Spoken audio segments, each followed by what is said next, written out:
Everyone knows this theme tune around the world. In fact, it's one of the most instantly recognisable theme tunes ever.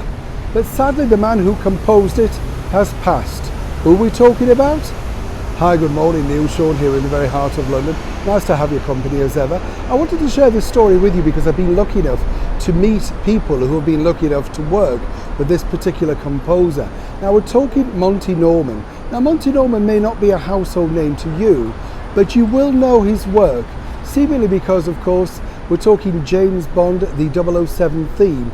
He was the man that created it, and then John Barry, another Englishman, arranged it, which then became the tune and the theme that we all know. It started way back in 1962 with the brilliant Dr. No alongside Sean Connery and Ursula Andress, and then he of course was used in every single Bond theme right up until the present day. Monty, though, had a long and very varied career. In fact, he started out as a variety actor, as a comedian alongside another brilliant comic, Benny Hill.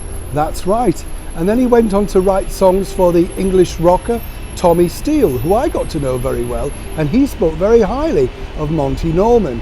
But it really would be the theme of James Bond that everybody knows him for.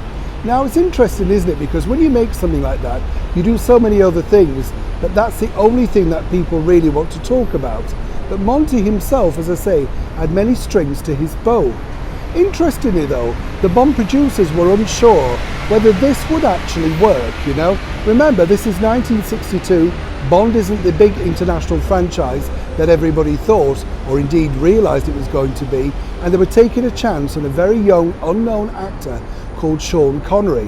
While the budget wasn't big, they hoped that the special effects, glamorous locations, and rather racy storyline for 1962, coupled with Ursula Andress, would make sure that this was a superstar movie.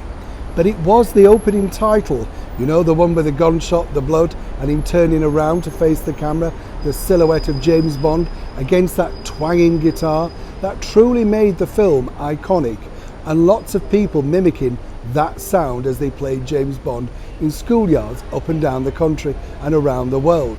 And I, for one, think he's definitely left his mark, and his legacy will live on forever, all thanks to that very, very clever and earworm inductive theme tune to James Bond. Monty, we thank you. Neil Sean in the very heart of London.